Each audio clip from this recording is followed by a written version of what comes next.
Hello दोस्तों, नमस्कार। ठीक है, आपको जैसे पता है कि मैं जेक बोर्ड का प्रिपरेशन कराता हूँ। ठीक है, आज हम लोग का टॉपिक है टेंस। ओके, अब यदि मैं देखूँ कि बोर्ड एग्जाम को प्रीवियस ईयर के क्वेश्चन पेपर को एनालाइज करके, तब टेंस से आपको एक ही क्वेश्चन पूछता है। ठीक है, ज़्यादा क्वेश्चन नहीं पूछता है क्लास 10 के लिए, बट हम लोग जब 8 क्लास 9 पे उससे ज़्यादा क्वेश्चन पूछा जाता है। ओके, मैं सभी को एनालाइज करते हुए मैं आपको बताता हूँ। ठीक है, अब वो जिससे भी मैं बोलूँ क्योंकि मैं हम लोग सब टेंस को नहीं पढ़ूंगा, क्योंकि हम लोग सब टेंस की ज़रूरत भी ही नहीं है अभी प्रेजेंट के लिए। ठीक है, अभी सब टेंस की ज़रूरत नहीं है। हम बोलेंगे कि सर किसके किसकी ज़रूरत है, तो मैं जो आपको घेर रहा हूँ कि फ्यूचर में सिंपल, ओके, बाकी का हम लोग ज़रूरत नहीं है। पास्ट के रूप में सिंपल या जिसको हम इंडिफिनिट टेंस भी बोला जाता है उसकी ज़रूरत है, कंटिन्यूस का और परफेक्ट का। अब इसका नहीं है, छोड़ दीजिए। प्रेजेंट में हम simple present tense, continuous tense plus perfect tense, हम जो मैं घेरा हूँ हम लोग टेंस के उसी की आवश्यकता है। उसी के बारे में हम लोग पढ़ेंगे भी, उसके बारे में जानकारी भी प्राप्त करेंगे। बाकी जो भी टेंस है मैं अभी फिलहाल के लिए छोड़ रहा हूँ, क्योंकि हम लोग एग्जाम सेशन के लिए हम लोग प्रिपरेशन कर रहे हैं। तो हम लोग जो चीज़ की आवश्यकता नहीं है उसको हम छोड़ें, वही हम लोग के लिए बेहतर है। ठीक है, जैसे आपको पता है कि टेंस 3 प्रकार का होता है, प्रेजेंट, पास्ट, फ्यूचर। आपको सभी को पता है। टेंस का वो कुछ नहीं, काल। आप क्या समझते हो?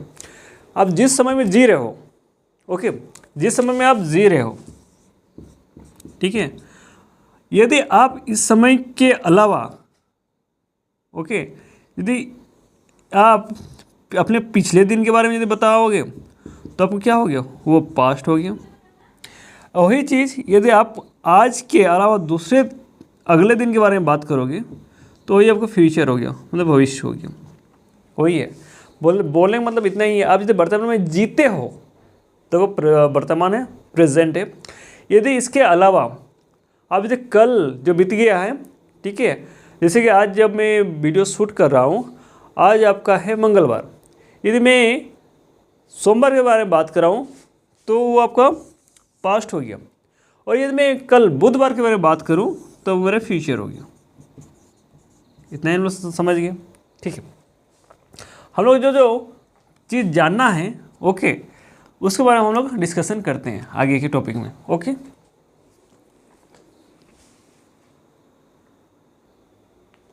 ठीक है, तो सबसे पहले हम लोग क्या कर रहे हैं, सिंपल प्रेजेंट टेंस को ही देख रहे हैं। ओके, आपको रूल, आप बचपन से पढ़ के आ रहे हो, आपको रूल पता होगा, बहुत अच्छे से पता है, मेरे से अच्छा आपको पता है। ठीक है, हम लोग क्या जानते हैं, हिंदी वाक्य के अंत में ता है, ती है, ते हैं, इसे पढ़ के आते हैं। रूल नंबर 2, हेल्पिंग वर्ब के रूप में, ओके, हम लोग इसमें यूज़ नहीं करते, नो यूज़ है। मेन वर्ब के रूप में हम लोग वर्ब 1 और वर्ब 5 का यूज़ करते हैं। वर्ब 5 तब यूज़ करते हैं जब थर्ड पर्सन सिंगुलर नंबर हो। अब लोग थर्ड पर्सन सिंगुलर नंबर होता क्या सर? हम इससे पहले जो आपका कि आपको क्या क्या चीज़ चाहिए इंग्लिश ग्रामर स्टार्ट करने से पहले, उस टाइम में विस्तार से मैं डिस्कस किया था। अब इवन थोड़ा मैं कर देता हूँ। ही, सी, इट और कोई नेम, बोले आप कुछ सिंगल पर्सन के बारे में यदि बात करते हो तो आप समझ लीजिए वो थर्ड पर्सन सिंगुलर नंबर में आ जाएगा। और मैं वर्ब 5 में उस टाइम यूज़ करेंगे। बाकी सबके के लिए क्या है, हम लोग वर्ब 1 का यूज़ करेंगे। ओके, जब भी हम लोग कोई नकारात्मक मतलब नॉट वाला सेंटेंस बनाएंगे या किसी से चीज़ को पूछने के लिए कोई सेंटेंस बनाएंगे तो हम डू या डज का यूज करेंगे। ओके, रूल नंबर में हम देख रहे हैं 5 में हम सर बोले डू किस में लगाएंगे, तो डू देखिए I, we, you, they, this, those, और कोई हम लोग एक से ज़्यादा नाम के बारे में बात करेंगे तो हम लोग डू का यूज़ करेंगे। डज का यूज़ किस में करेंगे, जैसे ही, सी, इट, सिंगुलर नेम जो भी रहेगा हम उसके लिए डज का यूज़ करेंगे। और जब भी याद रखिए, जब हम लोग डज का यूज़ कर लिए तो याद रखिए मेन वर्ब के रूप में हम लोग वर्ब 1 को वापस लेके आएंगे। आप इतना ये समझ के रखिए कि जैसे कि इसमें हम लोग जब वर्ब 5 में हम लोग जब बनाते हैं तो एस या ई एस का यूज़ करते हैं, तो ये समझ के रखिए कि जब हम लोग डज के यूज़ कर रहे हैं तो ये वाला जो यूज़ करें एस या ई एस, मान समझ लीजिए कि ये डज आपको ई एस लेके गया। ये तो समझ के थोड़ा सा ट्रिकी अप्रोच है। समझ लीजिए कि जब इसमें यूज कर लिए तो हम लोग मेन वर्ब में हम लोग एस या ई एस का यूज़ और नहीं करेंगे। ओके, आगे मैं आपको कुछ की पॉइंट देता हूँ जिसमें आपको ये पता चलेगा कि हम लोग की ये असल में आपका हेल्प किस सिंपल प्रेजेंट टेंस में है या नहीं है। इसके अलावा हम लोग ये भी देखेंगे कि इसका स्ट्रक्चर किस तरह से बन रहा है। ओके, और उसके साथ कुछ एग्जाम्पल भी देखते हैं।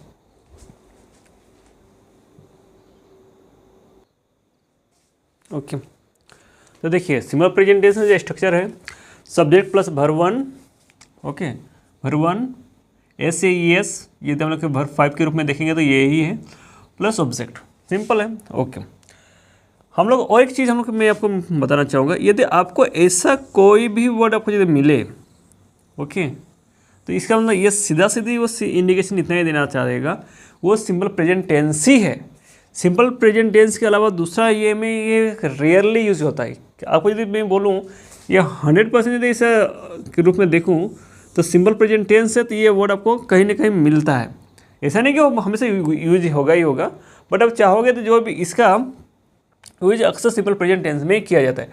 क्योंकि सिंपल प्रेजेंट टेंस आपको बोले सर पहचानेंगे कैसे, इसका पहचानने का एक सिंपल रूल यही है कि ये आपका डेली रूटीन को बताता है। आप जो भी डेली बेसिस में करते हो, आप उठते हो, सोते हो, जागते हो, पीते हो, नहाते हो, ठीक है, स्कूल जाते हो, स्कूल से आते हो, ओके, जितना भी वो डेली रूटीन करते हो, जो आपको पर डे को रिपीट करते हो, वही चीज़ सेंटेंस के बारे में बताता है। हम लोग हर एक चीज़ के बारे में बोल नहीं सकते कि ता है, ती है, ते है, ये आप बेवकूफ़ी वाला बात है, ऐसा वाला नहीं कर सकते। हम लोग मतलब इसको पॉइंट को पहचानेंगे कि आप इतना ही समझ के रखिए, आप जो भी डेली लाइफ में करते हो वो सबको सिंपल प्रेजेंट टेंस है। आप यदि बोलोगे सर हम इसको लगा सकते हैं, हाँ, जैसे मैं डेली नहाता हूँ, I always take bath, okay, हमेशा, अक्सर, ओके, कभी कभी, कभी कभार, नहीं के बराबर, कभी नहीं। इसका यूज़ हम लोग में कभी नहीं करता, आप अक्सर बोलते हो, ठीक है। एग्जाम्पल के रूप में हम लोग देखते हैं, जैसे कि हमेशा मैं सब्जेक्ट का इंट्रोडक्शन करता हूँ, ठीक है, सब्जेक्ट का इंट्रोडक्शन, क्योंकि कोई ना कोई तो चेहरा चाहिए जो वो काम कर रहा है। तो यहाँ पे देखिए सीता राइट्स ए लेटर, यहाँ पे यस इसलिए लगाए हैं कि सीता आपको थर्ड पर्सन सिंगुलर नंबर में आता है, ओके। सीता क्या कर रही है, पत्र लिखती है। वी प्ले म्यूजिक, हम लोग क्या करते हैं, म्यूजिक गाना बजाते हैं। ही गोज टू मार्केट, वो कहाँ जाता है, मार्केट जाता है, वो डेली रूटीन है, वो जाते ही रहता है। आई ड्रिंक मिल्क, मैं दूध पीता हूँ, ओके। ऐसा करके आप ये बना सकते हैं। हम आपको बहुत ज़्यादा डिस्कस इसके बारे में नहीं करते हैं क्योंकि हम लोग पढ़ना बहुत है, ओके। और मैं बोलूँ टेंस आप जो चाहोगे तो स्किप भी कर सकते हो, बट इसको स्किप इसलिए नहीं किया जा सकता, बिना टेंस के पैसिव वॉइस संभव नहीं है। आप ठीक है, आप बिना टेंस का आपका नरेशन में संभव नहीं है। ये आपका नरेशन आपको मोटा मोटी दो 4 मार्क्स का मोटा मोटी देखे जाता है, तो इसलिए हम लोग ये जरूरी भी है, ओके। चलिए हम लोग आगे को देखते हैं।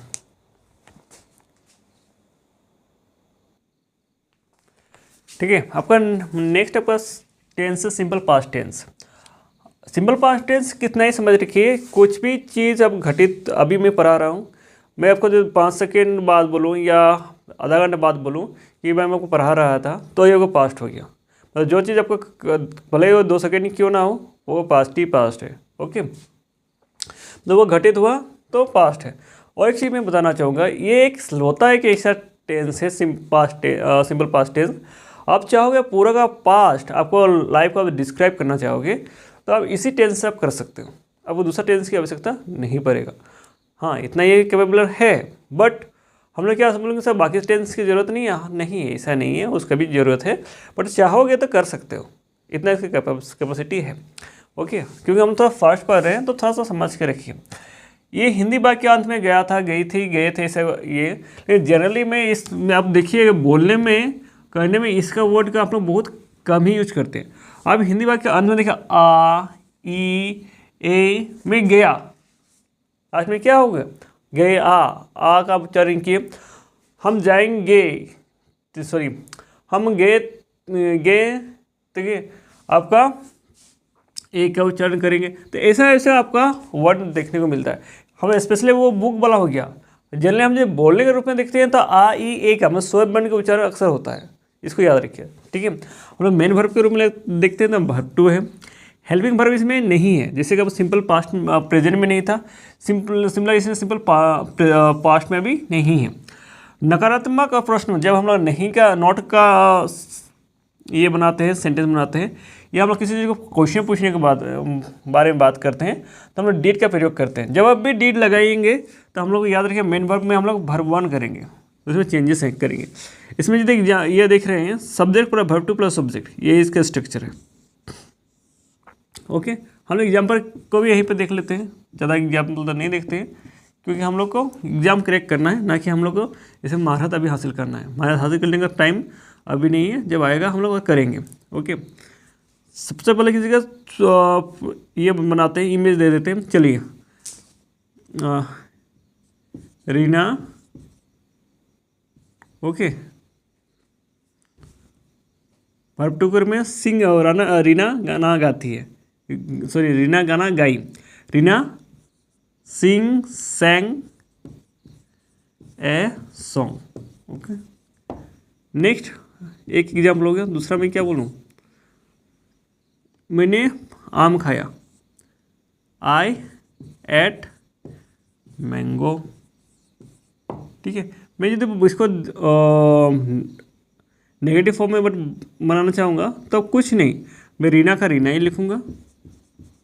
ओके, मैं नहीं खाया बोलूँगा तो डिड नॉट हो जाएगा। तो हम लोग याद रखिए सिंग इसके क्या था, हम लोग वर्ब 1 में लिखे आ जाएंगे इसकी जगह। ये वर्ब 2 में है ना, इसके किस में लिखे आएंगे, वर्ब 1 में। तो सिंग ए सॉन्ग।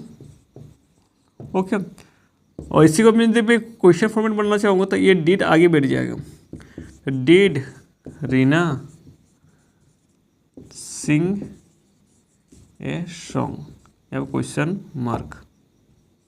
ओके, बस ऐसे आपको बन जाता है। तो हम लोग इतना ही देखते हैं क्योंकि हम लोग को थोड़ा सा इस पर करना है, क्योंकि इतना अभी बोर्ड एग्जाम के लिए ये इतना इसका आपका बस बेसिक नॉलेज होना चाहिए। ये बहुत ज़्यादा ये रोल प्ले करता है नहीं करता है। ठीक है, हम लोग नरेशन तक पहुंचने के लिए मैं इसका जो इम्पोर्टेंट पॉइंट है उसको हम लोग देख रहा हूँ बस।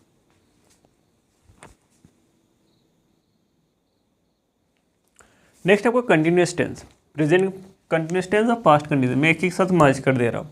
ओके, कंटिन्यूस का मतलब ये है आपको पता चल रहा है कि कोई काम जारी है। जैसे कि मैं अभी पढ़ा रहा हूँ तो ये मेरा काम कंटिन्यू है।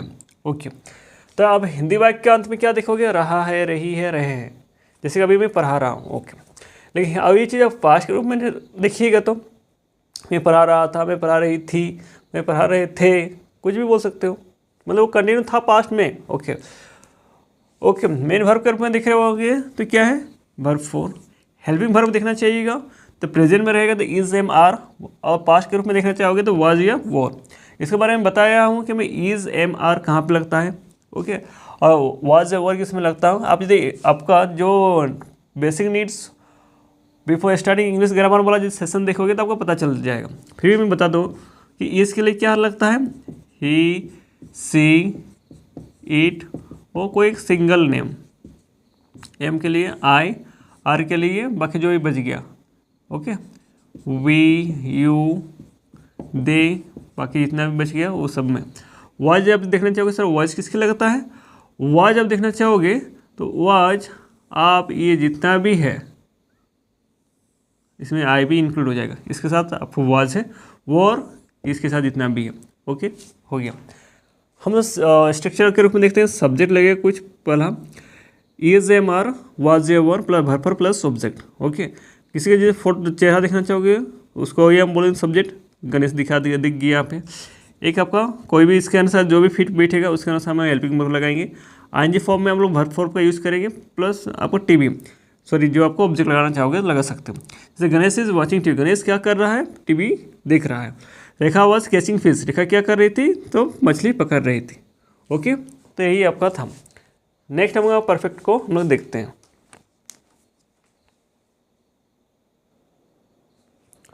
नेक्स्ट हम लोग टेंस है परफेक्ट टेंस। हम लोग प्रेजेंट में भी देख रहे हो, पास्ट में भी देख रहे हो। ओके, परफेक्ट का मतलब ही क्या है, क्या आप देखना चाहोगे परफेक्ट का सर मतलब क्या है। परफेक्ट मतलब एक ही है, ये कोई काम आपका कंप्लीटेड है तभी तो आप बोलेंगे परफेक्ट है। यदि मैं आपको पढ़ा रहा हूँ तब मैं बोलूँगा आपको मुझे परफेक्टली आता है तभी मैं पढ़ा पा रहा हूँ। यदि आप कुछ काम को कर रहे हो, ठीक है, आपको पता है कि आपको मान लीजिएगा कि आप कुछ मैथ बनाते हो और मैथ बहुत अच्छे से आता है, उसमें आप परफेक्ट हो तभी आप बना पा रहे हो। परफेक्ट मतलब कोई आपको दो राय नहीं कि आप कर सकते हो नहीं सकते हो। ऐसे मतलब परफेक्ट मतलब इतना ही है कि आप वो काम 100% किए हो या एकदम नहीं किए हो। ओके, मतलब ये काम ऐसा है कि वो कंप्लीटेड वर्क हो, जो काम खत्म हो चुका उसको दिखाता है। इतना समझ के रखिए। बाकी का हम जब डिस्कस करेंगे आगे उस तब हम देखेंगे। अभी क्योंकि एग्जाम के सेशन के लिए हम इतना ही काफ़ी है। हिंदी वाक्य अंत में हम क्या देखिएगा, चुका है, चुकी है, चुके हैं। और आपका वही चीज़ पास्ट में देखिए देखना चाहोगे तो चुका था, चुकी थी, चुके थे बोल के रहेगा। लेकिन जनरली हम थे, चुके हैं, चुकी है, चुके हैं ऐसे बोल कर नहीं बोले। चुका मैं खा चुका तो बोलूँगा वैसा करके आवाज़ आता है, बट हम लोग स्पेशली बोलते हैं ऐसा आएगा, ऐसा नहीं आता। हम लोग जब डेली लाइफ में जब यूज़ करते हैं। ओके, नेक्स्ट चीज़ मेन वर्ब के रूप में देखते हैं, वर्ब थर्ड का यूज होगा। ओके, हेल्पिंग वर्ब के रूप में हम देखना चाहेंगे तो हैज़ और हैव, ये प्रेजेंट के लिए। पास्ट के रूप में देखना चाहोगे तो पास्ट परफेक्ट के लिए तो हैड होगा। ओके, क्योंकि हम हैज़ और हैव हम प्रेजेंट के लिए यूज़ कर रहे हैं तो इसका देखिए दोनों का अलग अलग कैटेगरी बनाया है, हैज़ और हैव। हैज़ किस सब्जेक्ट के साथ लगेगा तो हम देख सकते हैं ही, सी, इट और नेम के साथ।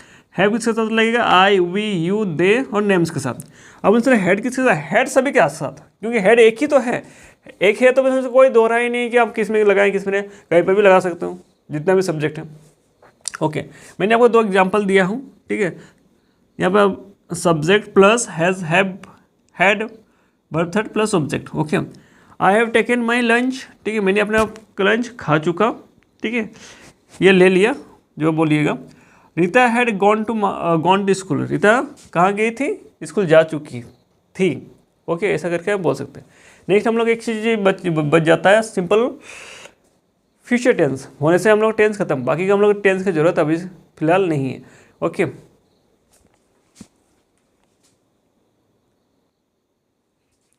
नेक्स्ट है हम लोग का simple future tense. Simple future tense हम लोग जब मॉडल्स पढ़ रहे थे तब भी हम इसके बारे में कुछ आपको बताए थे कि ये एक मॉडल्स ही है, क्योंकि मॉडल्स मतलब संभावना ही कोई दिखाता है। फ्यूचर में भी हम लोग संभावना को ही दिखाते हैं, आसन में होगा नहीं होगा किसी को पता नहीं। ओके, सिंपल ये में देखते हैं। तो हिंदी वाक्य के अंत में गा, गे, गी आपको मिलेगा, जैसे कि मैं खेलूंगा, राधा नाचेगी, ऐसा वर्ड आपको देखने को मिलेगा। ओके, मेन वर्ब के रूप में देखते हैं भरवन, क्योंकि हम जानते हैं कि जब भी हम लोग मॉडल्स यूज करते हैं हम लोग मेन वर्ब के रूप में सदैव हम लोग भरवन का यूज करते हैं, दूसरा हम लोग कुछ हम नहीं देखते, ठीक है, क्योंकि ये मॉडल्स ही है एक समझने से, तो हम लोग इसी को देख रहे हैं। हेल्पिंग वर्ब के रूप में देख रहे हैं क्या, विल और सेल।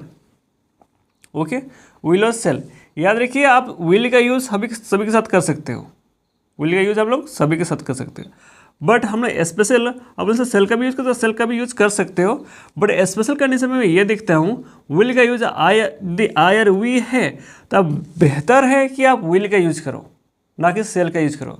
आप विल और सेल का यूज़ हम लोग विल का खासकर हम लोग सभी के साथ यूज़ कर सकते हैं, बट आप ठीक है और आई और वी दिखे तो स्पेशल विल का ही यूज़ करो। अब बाकी चाहे तो सेल का भी यूज़ कर सकते हो, आपको कोई आपको रोकेगा टोकेगा नहीं। ओके, आप लोग हम लोग स्ट्रक्चर देखते हैं, subject plus will, shall plus verb one plus object, ठीक है। तो हम लोग इसको हम लोग बनाते हैं, जैसे मैं खेलूँगा तो आई सब्जेक्ट बन गया, उसके बाद हेल्पिंग वर्ब के रूप में विल लगाते हैं, आई विल। ओके, भरवन लगो क्या, खेलूँगा का प्ले। ओके, राधा नाचेगी तो राधा का राधा रखिए, राधा विल डांस, खत्म। ओके, इसमें कुछ था ही नहीं। तो हम लोग का जो भी हमने इम्पोर्टेंस टेंस था हम लोग इसके बारे में डिस्कस कर लिए। नेक्स्ट ये क्लास में मैं आपको ये सिखाता हूँ कि आपको प्रीवियस ईयर में क्या क्वेश्चन पूछा है, प्लस हम लोग ये भी कुछ प्रैक्टिस सेट भी करते हैं ताकि आपको जो क्लास 9 के लिए भी कोई देखता है तो उसके लिए भी हेल्पफुल हो जाए, ठीक है। क्योंकि मेन है कि हम लोग को क्लास 10 को मैं फोकस करके पढ़ा रहा हूँ, तो क्लास 10 में स्पेशल कैसे पूछ रहा है आपका स्पेशल 10 से ही, वो मैं आपको कल बताता हूँ, ठीक है। जिस तरह से आपको लगता है कि वो ऐसा नहीं पूछा जाता है क्लास 10 में मैं देखा क्वेश्चन पेपर, इसके क्वेश्चन पूछने का प्रोसेस थोड़ा सा अलग है। अब किस तरह से अलग है और क्या आपको लिखना है इसको आपको कल देखेंगे। ओके, तब के लिए नमस्कार, जय हिंद, वंदे मातरम।